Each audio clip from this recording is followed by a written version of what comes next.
दिल्लीमधील स्फोट प्रकरणाचा तपास एनआयएकडे. एनआयएकडनं 10 जणांचं पथक स्थापन.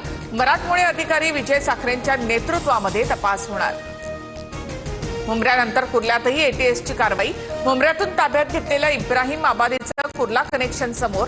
कुर्ल्यामध्ये इब्राहिमची पहिली पत्नी आणि मुलांची चौकशी. दिल्ली ब्लास्ट प्रकरणामध्ये जम्मू काश्मीरमध्ये छापेमारी. शोपियामधील जमाते इस्लामवर पोलिसांचा छापा. राष्ट्रवादीचे आमदार अपात्रता प्रकरणी 21 जानेवारीला पुढील सुनावणी. सुप्रीम कोर्टामध्ये सकाळी 11:30 वाजता सुनावणी होणार. नरभक्षक बिबट्या दिसताच गोळ्या घाला. वनमंत्री गणेश नाईकांचे कठोर निर्देश.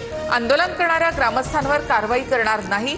वनतारामध्ये 20 बिबटे पाठवणार, नाईकांची माहिती. वनमंत्री नाईकांकडनं शिरूरमध्ये बिबट्याच्या हल्ल्यामध्ये मृत्यू झालेल्या चिमुकल्याच्या कुटुंबियांची भेट. तर मी या खात्याचा मंत्री बदनाम होण्यासाठी झालोय का, असं वाटायला लागलंय नाईकांचं वक्तव्य. स्थानिक पातळीवर निर्णय घ्या. एकमेकांच्या विरोधात लढले तर टीका टाळा. स्थानिक आघाडी करून चिन्ह घ्या. महायुतीच्या बैठकीमधील इनसाइड बातमी. स्थानिक स्वराज्य संस्थांच्या निवडणुकीसाठी भाजपचे स्टार प्रचारक जाहीर. मुख्यमंत्री फडणवीस, रवींद्र चव्हाण, गडकरींसह 40 जणांची यादी भाजपकडनं जाहीर.